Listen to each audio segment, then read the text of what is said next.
வணக்கம் நண்பர்களே. நம்ம மாஞ்சு கிராமத்தில் இருக்கிற ஸ்ரீ வனவேங்கட பெருமாளுக்கு நம்ம சோலார் லைட் மாட்டிட்டோம். அதான் போன வீடியோல சொல்லியிருந்தேன். நான் சிறப்பாக சோலார் லைட் மாட்டியாச்சு. இந்த பாயிலெல்லாம் வச்சுக்கிட்டு தான் நம்ம இந்த வேலையை முடித்தோம். நம்மளால முடியாதுன்னு சொன்னவருக்கு இது ஒரு தக்க பாடமாக இருக்குன்னு நான் நினச்சிக்கிறேன். நான் பெருமையாக சொல்லிக்கல. ஏன்னா ஒரு விஷயம் ஆரம்பிக்கும் போது நிறைய பேர் நிறைய தடங்கள் வரும். ஆரம்பத்தில் வரும். இந்த தடங்களையும் தாண்டி நம்ம இந்த விஷயங்கள்லாம் பண்ணியிருக்கோம்னா அது அம்புட்டுமே பெருமாளுக்கு தான் சேரும். இந்த லைட்டு வாங்குறதுக்கு உதவி பண்ண எல்லாருக்குமே நன்றி. மலேசியாவால் தமிழர் அவங்களுக்கு நன்றி. லைட்டு வாங்கி கொடுத்த அவங்களுக்கு நன்றி. லட்சிதா எலக்ட்ரிக்கல்ஸ் அவங்களுக்கு நன்றி. இந்த லைட்டை ஃபிட் பண்ணி கொடுத்தா கலண்டுருச்சு.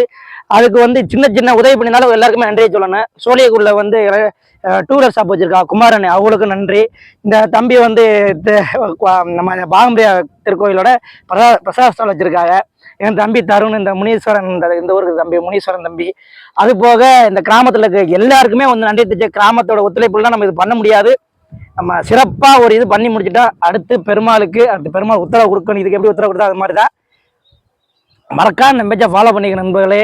நன்றி. இதுக்கு மேலே எதுவுமே சொல்ற வார்த்தைகள் இல்லை. கேலி கிண்டல் பண்ணவங்களுக்கு இது ஒரு பாடமா இருக்கு. இனிமே யாரையுமே ஒருத்தன் போறான்னா அவனை தடுக்காதியே, முட்டுக்கட்ட போடாதீங்க. உங்களால பண்ண முடியலன்னு அவன் பண்ணிட்டு போவான். நீங்க பெருமாளுக்கு எதுவும் பண்ண நினைச்சீங்கன்னா பொருளா வாங்கி கொடுங்க நண்பர்களே. நம்ம காங்கிரீட் போட்டாச்சு. இதை கொஞ்சம் தளமா போட்டுட்டு அந்த இடத்துல மிச்ச ஜல்லியை காங்கிரீட் தளமா போட்டாச்சு. மறக்காம ஃபாலோ பண்ணிக்கோங்க. எல்லாருக்குமே நன்றி. உதவி பண்ண எல்லாருக்குமே நன்றி.